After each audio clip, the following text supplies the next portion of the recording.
നിയമാവർത്തനം അദ്ധ്യായം 8. പ്രലോഭനങ്ങൾ.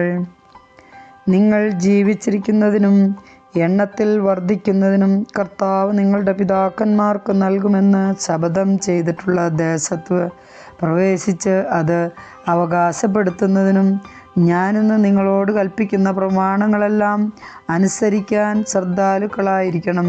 നിങ്ങളുടെ ദൈവമായ കർത്താവ് നിങ്ങളെ എളിമപ്പെടുത്താനും തൻ്റെ കൽപ്പനകൾ അനുസരിക്കുമോ ഇല്ലയോ എന്നറിയാൻ നിങ്ങളെ പരീക്ഷിച്ച് നിങ്ങളുടെ ഹൃദയവിചാരങ്ങൾ മനസ്സിലാക്കാനും വേണ്ടി ഈ 40 സംവത്സരം മരുഭൂമിയിലൂടെ നിങ്ങളെ നയിച്ച വഴിയെല്ലാം നിങ്ങൾ ഓർക്കണം. അവിടുന്ന് നിങ്ങളെ എളിമപ്പെടുത്തുകയും വിശപ്പറിയാൻ വിടുകയും നിങ്ങൾക്കും നിങ്ങളുടെ പിതാക്കന്മാർക്കും അപരിചിതമായിരുന്ന മന്ന കൊണ്ട് നിങ്ങളെ സംതൃപ്തരാക്കുകയും ചെയ്തത് അപ്പം കൊണ്ട് മാത്രമല്ല, കർത്താവിൻ്റെ നാവിൽ നിന്ന് പുറപ്പെടുന്ന ഓരോ വാക്കുകൊണ്ടുമാണ് മനുഷ്യൻ ജീവിക്കുന്നതെന്ന് നിങ്ങൾക്ക് മനസ്സിലാക്കി തരാൻ വേണ്ടിയാണ്. ഈ 40 സംവത്സരം നിങ്ങളുടെ വസ്ത്രങ്ങൾ പഴകി കീറിപ്പോവുകയോ കാലുകൾ വീങ്ങുകയോ ചെയ്തില്ല. പിതാവ് പുത്രനെന്ന പോലെ നിങ്ങളുടെ ദൈവമായ കർത്താവ് നിങ്ങൾക്ക് ശിക്ഷണം നൽകുമെന്ന് ഹൃദയത്തിൽ ഗ്രഹിക്കുവിൻ. അതിനാൽ നിങ്ങളുടെ ദൈവമായ കർത്താവിൻ്റെ മാർഗത്തിലൂടെ ചരിച്ചും അവിടുത്തെ ഭയപ്പെട്ടും അവിടുത്തെ കൽപ്പനകൾ പാലിച്ചുകൊള്ളുവിൻ. എന്തെന്നാൽ അരുവികളും ഉറവകളും മലകളിലും താഴ്വരകളിലും പൊട്ടിയൊഴുകുന്ന പ്രവാഹങ്ങളിലുമുള്ള ഒരു നല്ല ദേശത്തേക്കാണ് നിങ്ങളുടെ ദൈവമായ കർത്താവ് നിങ്ങളെ കൊണ്ടുവരുന്നത്.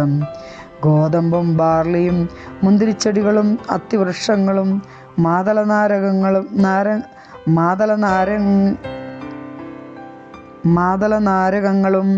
ഒലിവുമരങ്ങളും തേനും ഉള്ള ദേശമാണത്. അവിടെ നിങ്ങൾ സുഭിക്ഷമായി അപ്പം ഭക്ഷിക്കുകയും നിങ്ങൾക്ക് ഒന്നിനും കുറവുണ്ടാവുകയില്ല.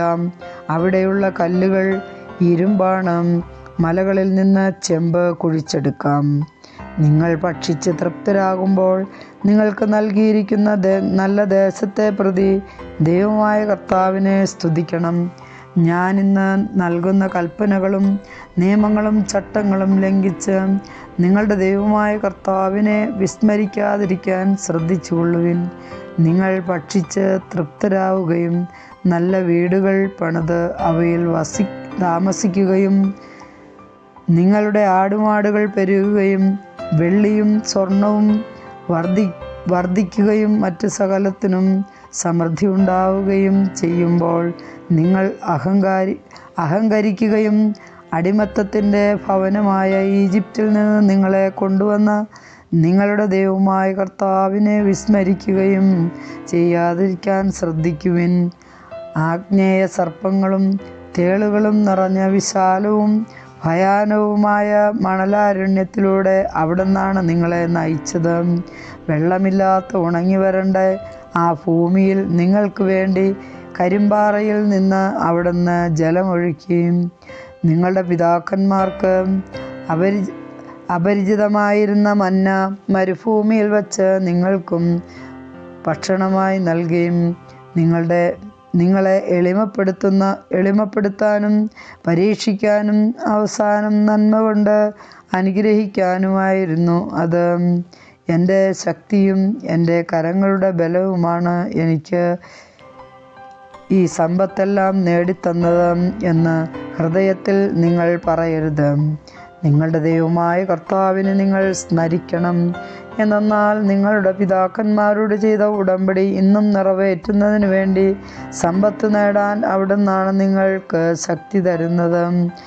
എന്നാൽ നിങ്ങളുടെ ദൈവമായ കർത്താവിനെ വിസ്മരിക്കുകയും മറ്റ് ദേവന്മാരുടെ പുറകെ പോയി അവരെ സേവിക്കുകയും ആരാധിക്കുകയും ചെയ്താൽ തീർച്ചയായും നിങ്ങൾ നശിച്ചു പോകുമെന്ന് ഇന്ന് ഞാൻ മുന്നറിയിപ്പ് തരുന്നു. നിങ്ങളുടെ ദൈവമായ കർത്താവിനെ നിങ്ങൾ അനുസരിക്കാതിരുന്നാൽ നിങ്ങളുടെ മുൻപിൽ നിന്ന് കർത്താവ് നിർമ്മാർജ്ജനം ചെയ്യുന്ന ജനതകളെപ്പോലെ നിങ്ങളും നശിക്കും. കർത്താവിൻ്റെ വചനം.